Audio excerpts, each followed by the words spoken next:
Ramdas Athavale joining us on the broadcast. Thank you so much for joining us. Ramdas Athavale ji, firstly, congratulations and thank you for speaking to Times Now. It is, of course, a big moment. Modi 3.0 has taken oath yesterday.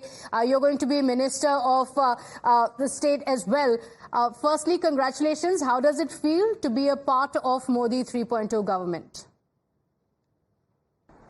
हाँ, मुझे बहुत बड़ा आनंद है कि जिस तरह मोदी साहब ने तीसरी बार शपथ ली है, उसी तरह मुझे रिपब्लिकन पार्टी ऑफ इंडिया के माध्यम से बाबा साहब अम्बेडकर जी के आशीर्वाद से जो मेरे साथ मेरे आरपीआई के कार्यकर्ता है, दलित जनता है, इनके सपोर्ट से मुझे माननीय मोदी सरकार में तीसरी बार मौका मिला है और मैं समाज की सेवा का करता रहूँगा। जो गरीब लोग हैं, दलित लोग हैं और कमजोर वर्ग के लोग हैं, आदिवासी है, दलित है, ओबीसी है, माइनॉरिटीज है, ऐसे सब लोगों के लिए मैं काम करता रहूँगा। जो जिम्मेदारी मुझे अभी मिलती है तो देखते हैं कौन सा पोर्टफोलियो मिलता है, लेकिन मैं तो सभी लोगों के लिए मतलब जो मेरा प्रयत्न होता है तो सब लोगों को मदद करने का वो काम मेरा जारी रहेगा। अच्छा, तो आपको कौन सा पोर्टफोलियो अलॉट होने वाला है, इसके बारे में कोई जानकारी मिली है आपको? हाँ, मतलब अभी डिपार्टमेंट कौन सा मिलेगा इसकी कोई जानकारी मुझे अभी नहीं है, लेकिन जो भी मुझे जिम्मेदारी दी जाएगी वो जिम्मेदारी मैं बहुत अच्छी तरह निभाऊंगा और लोगों के लिए काम करने की मेरी आदत है। सभी लोगों को मदद करने का मेरा प्रयत्न होता है और जात धर्म पार्टी ना देकर मैं तो सबके लिए काम करता हूँ। तो जो भी पोर्टफोलियो मिलेगा वो पोर्टफोलियो मैं बहुत अच्छी तरह से संभालूंगा और समाज को न्याय देने का काम मेरा जारी रहेगा। अच्छा, अठावले जी, कल शाम शपथ ग्रहण समारोह से पहले prime minister Modi also held a meeting with those who are going to be a part of the cabinet. उस मीटिंग में क्या फोकस था और क्या बात की प्राइम मिनिस्टर मोदी ने?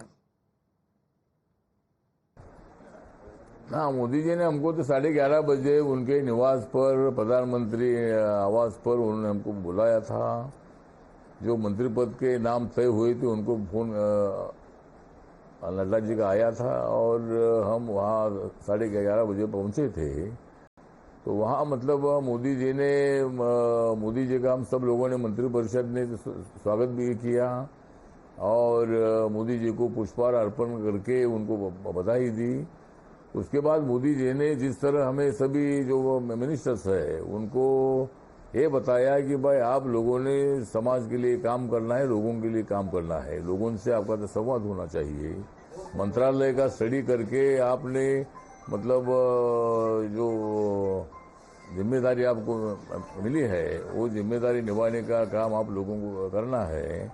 और उसी तरह और 100 दिन का जो प्लान है उन्होंने पहले जो 100 दिन का जो प्लान बनाया है तो उस प्लान को अपने को जल्दी निर्णय लेने हैं। तो 100 दिन में उसमें एक निर्णय हुआ है कि 20,000 करोड़ रुपए जो किसानों के खाते में देने का निर्णय उन्होंने सिग्नेचर की है और 20,000 करोड़ रुपया सभी तमाम किसानों के अकाउंट पर जाएगा। ये पहला निर्णय है और किसानों के लिए बहुत ही ज्यादा काम करने की जिम्मेदारी हम लोगों ने हमारे सिर पर ले ली है और किसान नाराज ना हो, किसान को पूरी मदद करने की कोशिश हमारी सरकार की रहेगी। और अनेक निर्णय अभी 100 साल में होने वाले हैं। अभी राहुल गांधी फटाफट 1 लाख रुपए बैंक में डालने वाले थे, लेकिन अभी उनके तो पैसे बैंक में जाएंगे नहीं, लेकिन हमें अभी फटाफट निर्णय लेने की आवश्यकता है और वो निर्णय हम लेते रहेंगे और लोगों का विश्वास संपादित करने का काम हम जरूर करेंगे। जी, और प्रधानमंत्री ने 100 डे प्लान के बारे में भी बात की थी, तो अगले 100 दिनों के क्या प्लान है, ऐसा कुछ बताया प्रधानमंत्री के कि ये हो सकता है हमारे मोदी 3.0 गवर्नमेंट का प्लान ये होने वाला है?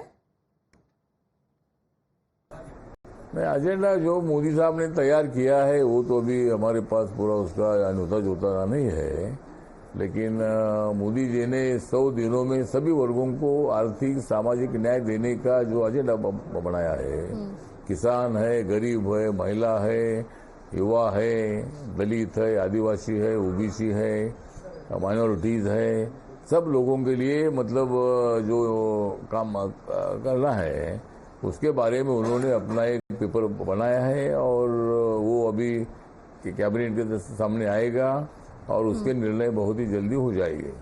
अच्छा, तो आपने बात की वोटों, the kind of sections that are going to be reached out by the Modi government. I'm sure discussions have also been held on the Lok Sabha elections और क्या हुआ। तो दलित वोटों की अगर हम बात करें, उसका एक बड़ा हिस्सा इंडिया ब्लॉक के पक्ष में गया है। आपको क्या लगता है कि ऐसा क्यों हुआ? दलित वोट जो है, दलित वोट कुछ मतलब इंडिया आघाड़ी की तरफ गया है और उसका कारण भी है कि संविधान बदलेगा इसी तरह की बहुत बड़ी चर्चा इन लोगों ने की। राहुल गांधी संविधान का किताब हाथ में लेते थे और ये संविधान बदलेगी इसी तरह की अफवाहें फैलाने का काम करते थे। इसीलिए दलित समाज में भी थोड़ा सा गलतफहमी हुई, माइनॉरिटीज में भी बहुत बड़ी गलतफहमी हुई। ये संविधान बदलेंगे, आरक्षण निकालेंगे और ये लोकतंत्र धोखे में है, इसी तरह की अफवाहें फैलाकर इन लोगों ने ब्लैकमेल करके उन्होंने वोट लेने का काम किया है। लेकिन दलित समाज का बहुत सारा वोट मतलब अनेक उम्मीदवारों को मिला है। हमारे एनडीए के तमाम जो हमारे उम्मीदवार थे उनको तो दलित समाज का भी वोट मिला है।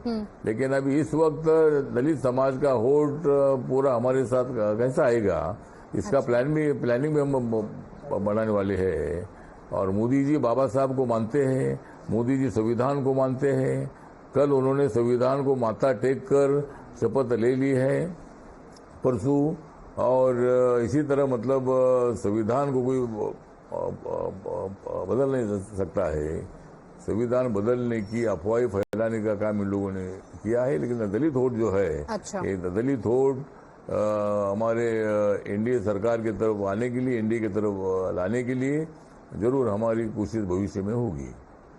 Okay, so you're saying that because of the misconceptions that had been given by the opposition, this happened. But in a few months from now, Maharashtra is also going into polls in these Lok Sabha elections.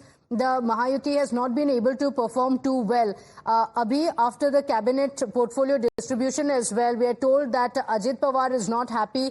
वो खुश नहीं है, उन्हें cabinet birth चाहिए था, उन्हें नहीं मिला है। तो आपको लगता है कि अगले आने वाले दिनों में एनडीए के लिए there could be trouble ahead of the elections in Maharashtra? मुझे लगता है कि अजित पवार का वोट एनडीए से अलग नहीं हो सकता है। अगर उन्होंने मतलब एक कैबिनेट मंत्री पद मांगा है, लेकिन जिस तरह दूसरे पार्टियों की एक दो मेंबर है तो उनको भी मतलब किसी को राज्य मंत्री पद मिला है, किसी को मिला भी नहीं है। तो शायद वो प्रस्ताव गया था कि उनका एक ही मेंबर लोकसभा में है और इसीलिए एक मेंबर लोकसभा में, एक मेंबर राज्यसभा में है, इसीलिए उन्होंने कैबिनेट मंत्री पद मांगा था। तो अभी उसके बारे में क्या करना है वो मोदी साहब निर्णय लेंगे, लेकिन जरूर मतलब कोई ना कोई तो उसमें से मार्ग निकलेगा। Okay, all right. Mr. Ramdas Athavale, thank you so much for speaking to us, and many congratulations to you again for being a part of the Modi cabinet. Thank you so much for joining us.